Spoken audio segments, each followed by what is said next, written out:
que la persona de los chicos de la madre. Saudações! Para que no se pueden encontrar en la aula de ahorita de la revolución. Estamos muito felizes Y para que no aparecen en la ahorita aquí en el cuarto de Héctor y de Mateus. e atendendo a pedidos, Tengo que Sabrina me cuenta que me venden el coco. o episódio de hoje, a aula de hoje, eu não entendi se foi aula ou se foi pudim, mas... Aulita. Aulita. Aulita. Aulita. Ahorita que le venden la revolución mexicana. É sobre Revolução Mexicana. Suelta a vinheta!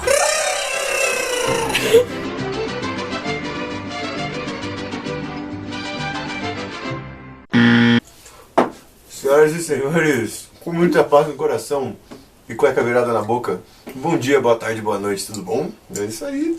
Segunda aulinha, só um minutinho. Porra, Héctor.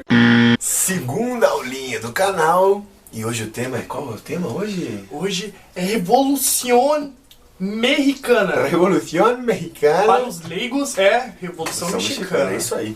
É um tema, pessoal, muito pouco estudado por nós, perigoso. A gente não sabe muito de Revolução Mexicana e hoje a gente vai ficar sabendo, né, Teteus? Vamos ficar sabendo direitinho. É isso aí. Então o que a gente tem que ter em mente logo de cara para estudar a Revolução Mexicana? Se a gente for ver a data de 1910 a 1920, a gente já percebe que a Revolução Mexicana é do começo do século XX. A gente pode anotar aí no nosso caderninho que é a primeira revolução de grande porte do século XX. Revolução Mexicana, uma revolução de base popular. Muito interessante. A gente vai ter um ditador que é o Porfírio Dias sendo destronado por inúmeras figuras que a gente vai estar estudando nessa aula. Madero, Pancho Villa, Zapata, Carranza, entre outros. E é isso aí, então, depois dessa breve introduçãozinha, vamos começar de fato. Antes pra gente poder entender essa Revolução Mexicana em si, é bom a gente dar uma trabalhada um pouquinho no contexto, nos antecedentes que estavam acontecendo antes de 1910, né, antes da Revolução começar.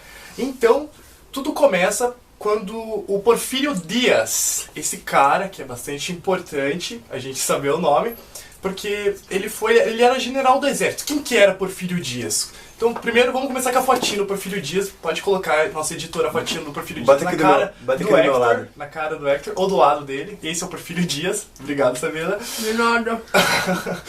Porfírio Dias. Então, ele era general do exército, tá? E ele tentou ascender ao poder, tentou disputar a presidência 2 vezes. Só que ele não conseguiu, ele não teve sucesso. Então, depois, lá por 1870 e alguma coisa, ele tentou aplicar o golpe. Em 71 ele tentou aplicar o primeiro golpe para tentar tomar o Estado, e ele também não conseguiu. Em 74 foi quando ele, de fato, junto com uma união, com essa elite agrária, ele conseguiu acabar tomando a presidência e virou o ditador, que é o Porfiriato, também conhecido como Porfiriato, Porfírio Dias. E ele ficou durante mais de 30 anos no poder e mais de 7 reeleições, sempre lembrando que essas reeleições eram sempre fraudadas. Então ele passava a mãozinha nos esqueminha lá para poder continuar no poder. O Porfírio Dias manja aquele cara que tá brincando de carrinho no playground e aí a gente não quer brincar com ele. Porque ele é chato, manja aquele cara chato que você não quer brincar, mas daí você fala pra ele que você não quer brincar com ele, ele vai lá e joga os carrinhos tudo pros lados. O Porfírio é assim, ninguém queria eleger o Porfírio, ele vai lá e toma, mexe com a força, ele vira um ditador através da força, né? Ele sobe ao poder, né, com a ajuda da elite agrária, com a ajuda de um pessoal muito bem na grana, muito bom na grana. Então, nesse período do Porfiriato, a gente pode destacar diversos aspectos que são importantes para a gente poder entender um pouquinho mais o que aconteceu enquanto ele era o ditador.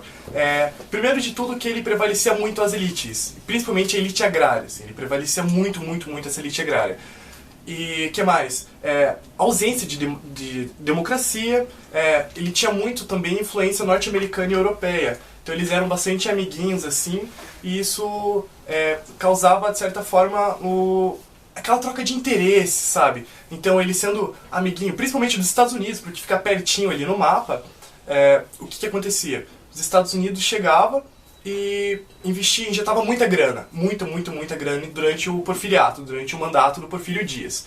E nesse mandato, que os Estados Unidos injetava grana, era esse capital estrangeiro que estava causando uma certa avanço tecnológico, um avanço principalmente no setor agrário, né? Esse avanço tecnológico, e é claro, como eu falei, era troca de interesses. Então, o tio Sam, lá, investia grana e ele acabava ganhando muito com extração e exportação de recursos minerais e recursos vegetais também do México. Claro, né, pessoal? É interessante a gente pensar que o desenvolvimento tecnológico não significa divisão de renda igualitária.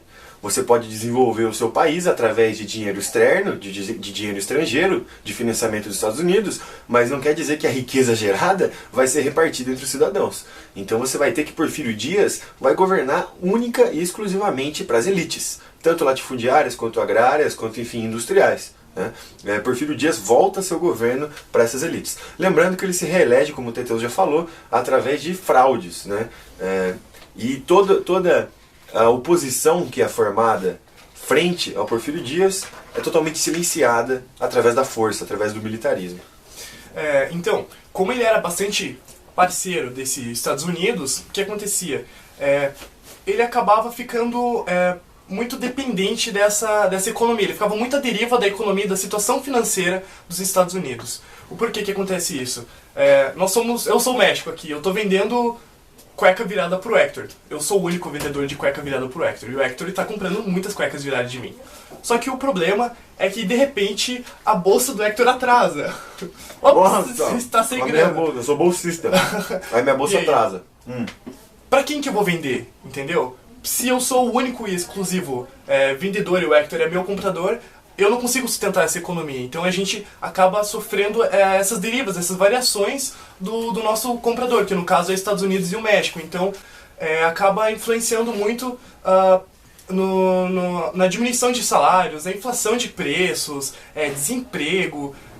Causou uma imensa migração. Então a galera, porque eles não conseguiam trabalhar, porque estava dependente de um mercado que parou de comprar, então, e aí, o que a gente vai fazer? Tem que dar um jeito, causando essa migração desses povos que estavam nessas terras, mas acho que o sul do México, né, eles acabaram migrando bastante, porque eles precisavam dar um jeito, o pessoal precisava dar um jeito.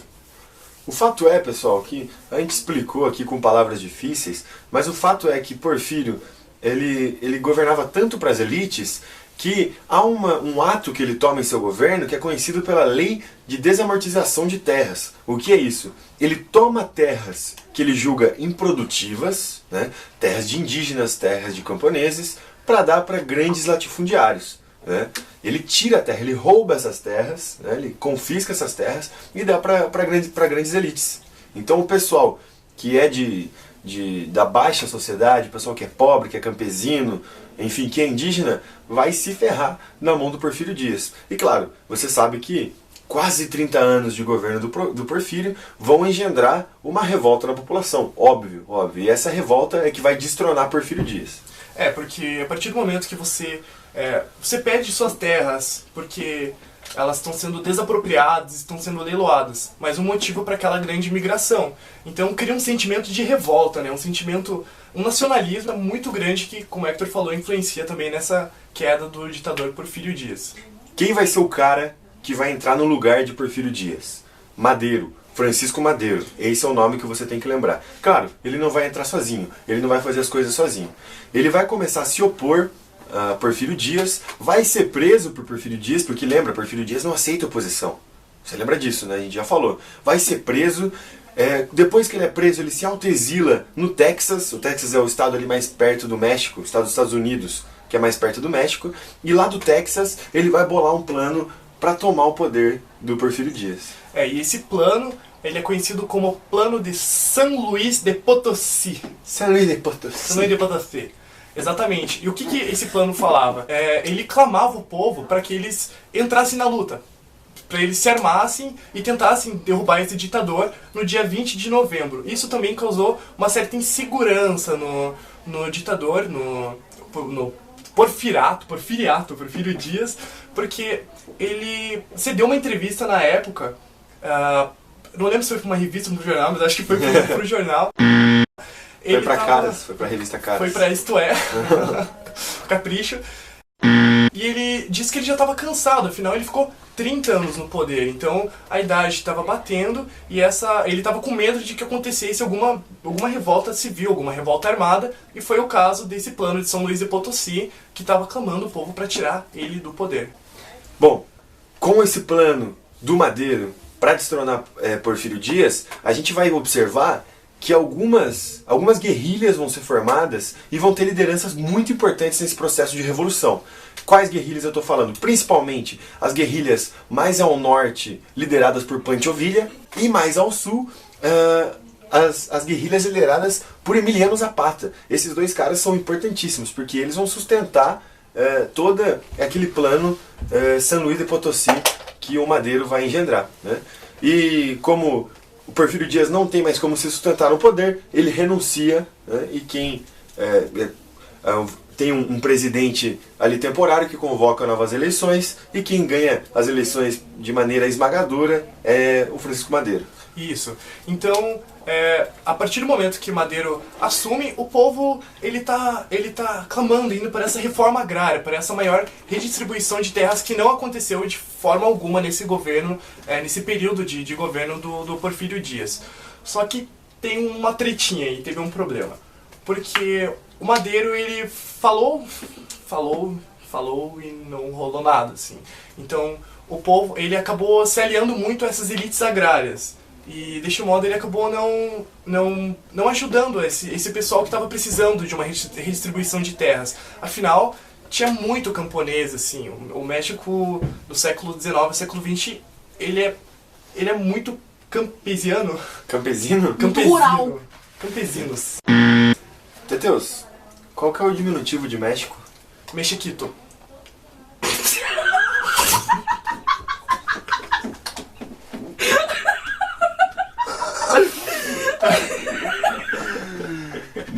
Não é Méxicozinho? Méxicozinho? Não é Méxicozinho? Não, lembra que a Méxicozinho. gente não pode fazer esse tipo de piada. Pode sim. Tá bom, no backstage sim. Não, Méxicozinho pode. Méxicozinho pode. Bom, Mexicozinho pode pode. mexer. Méxicozinho pode. Volta, 10 minutos. Eu acho importante a gente ter em mente quem são essas lideranças de guerrilha. Quem é Pancho Villa e quem é Emiliano Zapata, de onde eles vêm. Você vai observar, a gente vai observar quando estuda a Revolução Mexicana, que Pancho Villa é um dono de algumas terras, é um cara que cria gados, ele rouba muitos gados, e isso não é visto de maneira ruim, porque esses gados estão em terras que antes eram dos indígenas, lembra? Então isso é como se fosse um acerto de contas, ele rouba muitos gados. Ele é um cara, é uma liderança que lidera, desculpa a redundância, um setor pobre da sociedade lá do norte, sim, mas se alia a setores um pouco mais da grana. Ele é um cara enriquecido, ele é um cara que se deu bem, ele é um fazendeiro que se deu bem. Enquanto que Zapata, esse é um cara que vem lá da base, esse é um cara que lidera uma população muito pobre, a população de campesinos, a população de trabalhadores rurais. Esse cara não vai se aliar muito com o pessoal mais da grana. E claro, para Zapata e para Pancho Villa sustentarem todas as dinâmicas que o Madeiro tentou implementar e implementou, o Madeiro teve que fazer algumas promessas, né? E essas promessas estavam em torno da redistribuição de terras, o que a gente chama de reforma agrária. Madeiro falou assim: farei a redistribuição de terras. Sabe por quê? Porque sou um homem do povo e Zapata e Pancho Villa estão me ajudando nessa empreitada, e faria a redistribuição de terras. Só que no final das contas o cara não faz. E se ele não faz, Pancho Villa e Zapata vão ficar contra ele. E vão ficar contra ele à toa que eles são grandes nomes dessa força de revolução. Então, a partir do momento que ele não faz essa redistribuição de terras, acaba não trabalhando com essa população que estava clamando por essa reforma agrária, é onde dá treta, né? Onde começam as tretas a aparecerem de novo. De novo. Exatamente. Bom, como Madeiro não redistribui as terras, esses rebeldes mexicanos... Isso é rebelde.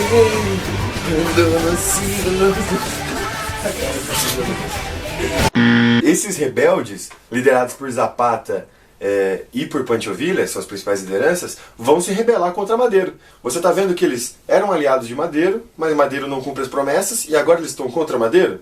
A Revolução Mexicana é cheia dessas idas e vindas. Eles vão se rebelar contra Madero. O chefe do exército de Madero, o cara que vai fazer a segurança de Madero, se chama Huerta. É o chefe do exército de Madero. Esse Huerta, em determinado momento, ele vai mudar de lado. Ele vai olhar para os rebeldes, para Zapata e para Pancho Villa e vai falar, não, beleza, vocês estão certos. E vai trair Madero. E vai instaurar, vai dar um golpe de Estado em Madero e vai instaurar uma ditadura, que é a ditadura de Huerta. Huerta vai tomar o poder. Não é nem Zapata nem Pancho Villa. Quem vai tomar o poder é esse tal de Huerta. E além disso, além do golpe do Estado, ele acaba matando o Madero. Então o Madero também é assassinado durante esse golpe do Estado, assim que ele assume. Nesse período se dá uma nova fase da Revolução, porque é a fase da ditadura de Huerta. E o problema é que o Huerta ele se assemelhava muito aos ideais, principalmente aos traços econômicos de Porfírio Dias. Lembra que tinha todo aquele investimento exterior e tal, aquela injeção de capital que exporta muita coisa e que também já não tinha dado muito certo. E, poxa, cadê essa redistribuição de terras? Também não estava acontecendo com o Huerta. Então, nessa nova fase, tanto Villa quanto Zapata, eles acabam assumindo uma ofensiva e eles acabam, a ditadura de Huerta acaba respondendo e sendo a parte, acho que talvez mais sangrenta dessa revolução. Né? Nesse momento as guerrilhas, a guerrilha armada se intensifica, os conflitos se intensificam e as mortes aumentam. Né? Zapata e Pancho Villa não vão aceitar a ditadura de Huertas, vão se organizar, mais algumas lideranças vão se somar a esses rebeldes, e uma delas principalmente liderada por Carranza, né? Um cara chamado Carranza, não um Carroça, o Carranza. Gostou dessa, Sabrina? Foi horrível. Horrível. O Carranza, você vai censurar? Não sei, vou pensar. Tá. vai se somar à guerrilha de Pancho Villa e de Emiliano Zapata e vai tomar o poder. Só que qual que é o problema, Teteus? O Carranza vai exigir submissão de Zapata e de Pancho Villa, o que não vai acontecer. Então, a partir desse momento, eles começam a se unir. Então, tanto o Villa quanto o Zapata, eles acabam fazendo uma união desses dois grupos de guerrilhas, né, esses dois grupos que iriam contra esse governo. Eles iriam marchar até a capital, mas eles não tinham a intenção de tomar o poder. Então, a intenção deles era apenas se instalar e tentar tirar esse ditador que estava esse novo presidente, que acabou dando esse golpe do Estado, e tirar ele do poder de novo. É importante observar que, até agora, Zapata e Villa eram independentes, eles não estavam unidos. Cada um lutava, o Pancho Villa no norte e Zapata no sul, lutavam independentemente. Agora, contra Carranza, eles vão se unir temporariamente. No conflito entre os rebeldes e Carranza, nesse momento há um presidente temporário, que é o Eulálio Gutiérrez. Tá? Não precisa lembrar do nome dele, ele não é muito importante, mas lembra que há um presidente temporário. Nesse conflito, quem vai sair vencedor é o Carranza. O Carranza vai vencer as tropas de Pancho Villa. E no governo, o Carranza vai tomar o poder, claro, naturalmente, e vai começar a implementar medidas que visam a reforma agrária, a redistribuição de terras. Quem que gosta disso? O Zapata, óbvio. A gente sabe que ele quer a redistribuição de terras. Ele acha que isso é justo e isso é uma maneira de que as pessoas, os campesinos, tenham uma vida mais igualitária. Mas a gente sabe que essa redistribuição de terra ela vai até um certo ponto e acaba em enrolação. Pois é. Esse o problema é que Zapata ainda continuava na luta. Por mais que o Carranza continuasse no poder, Zapata ainda ele tentava, com as suas pequenas guerrilhas, a sua milícia, conquistar essa reforma agrária, tentar que esse desejo fosse atendido de uma vez por todas. Mas no meio dessas lutas, e uma delas, Zapata acabou sendo morto em batalha. Então o que aconteceu? A partir do momento que Zapata ele foi morto, ele foi considerado um símbolo nacional mexicano, e até hoje ele é um ídolo de inspiração nacional, mas a partir desse momento a gente pode dizer que a Revolução Mexicana ela foi se apagando, assim, ela foi... Exatamente. Claro, com a morte de um dos seus principais líderes, a Revolução Mexicana perde todo aquele ímpeto, né? E esse movimento que a gente chama de zapatismo é muito interessante, porque quando Zapata morre, muita gente não acredita na morte de Zapata. Afinal, era o Zapata? Ele não pode morrer. Ele é, sei lá, um ser supremo, um ser diferente, ele não pode morrer. E com isso criou-se toda uma inspiração através da figura de Zapata, ideais de Zapata que foram seguidos por inúmeras pessoas até hoje, né, tem reflexos do zapatismo no México e fora dele, com certeza. Então, Zapata foi uma figura importantíssima, que veio das classes pobres. Então a gente pode dizer que a Revolução Mexicana, ela é sim feita pelas classes pobres, é uma revolução popular, mas não somente, né? Lembra que outras classes também fazem parte dessa revolução. Então, eu acho que aí é onde realmente essa, como o Hector falou, ela começa a se enfraquecer, assim, esse movimento ele acaba perdendo força porque perdeu um dos seus maiores líderes. Mas é importantíssimo a gente salientar aqui também o protagonismo das mulheres nessa revolução. O que acontece? Nos livros a gente acaba talvez não tendo tanto acesso, assim, ou até nos vídeos que estão disponíveis, mas o protagonismo da mulher ele foi essencial nesse período. Por quê? Porque além de ser uma esposa, ela mãe dos filhos, ela tinha que botar ordem praticamente na cidade. Enquanto alguns guerrilheiros estavam lá, elas também assumiam a frente de batalha. Então elas também pegavam em armas, elas eram generais, elas... Espiãs, exatamente. Elas vigiavam vilarejos, então elas operavam tanto nessa parte operacional do backstage, mas também na parte de sair na porrada, assim. Então é importante salientar esse protagonismo das mulheres. Inclusive tem uma pintora, artista fabulosa, que é Frida Kahlo. Então, aqui vai estar a fotinha dela aqui, que a Sabrina vai colocar a fotinha. Valeu, Sabrina, é nóis. Frida Kahlo vai pintar quadros sobre a Revolução Mexicana e a atuação de mulheres na Revolução Mexicana. Vale a pena você ir buscar alguma coisa nesse sentido. Porque aí, quando a gente fala em guerra, em revolução, a gente pensa no homem machão lá, né, com a arma na mão, matando todo mundo. Como se a mulher fosse o sexo frágil, né, e tivesse que ficar em casa. E a gente sabe, quem estuda minimamente história, sabe que isso é uma mentira, que isso é um preconceito e é uma construção. Que mulher pega em armas, mulher é protagonista também. Então, eu acho que a gente conseguiu fechar esse vídeo aqui. Hoje esperamos que o vídeo foi um pouquinho mais rápido, né? Deu em torno de alguns minutos, que a gente não sabe. Uns 20. Mas uns 20. E pra fechar, né, uma cuequinha virada. Uma cuequinha viradinha. Só você. Cuequinha tá viradinha, então. Não, pega aqui, Pedro. Ô, passa pra cá também. Backstage também precisa de comida. Pessoal, vai, tô falando. Vamos lá. Pessoal, é isso aí. Revolução Mexicana é um tema que não despenca tanto quanto Grécia Antiga, mas é importantíssimo, porque os vestibulares estão com uma mania de cobrar assuntos da América Latina. Fique atento, tá? Tanto no Enem quanto os vestibulares das federais aí. Então, Revolução Mexicana é quente, é um tema quente, e a gente não costuma estudar, né? Não é? E lembrando que esse tema foi sugerido pela Parris, lá na nossa página. Valeu, Parris. Se você quer sugerir um outro tema para a próxima videoaula, vai lá, manda nessa, enche nosso saco. E muito obrigado por ter assistido, cara. Tamo junto, espero que vocês tenham gostado e tenham aprendido, né?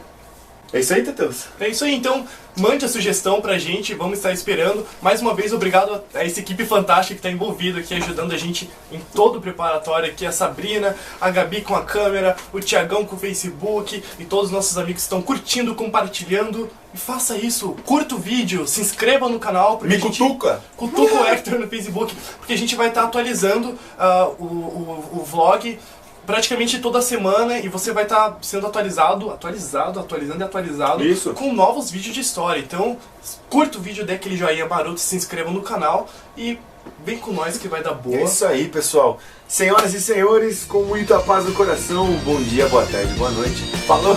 Senta que lá vem história, vem com nós que dá boa, é nóis! Nossa, rápido e rasteiro.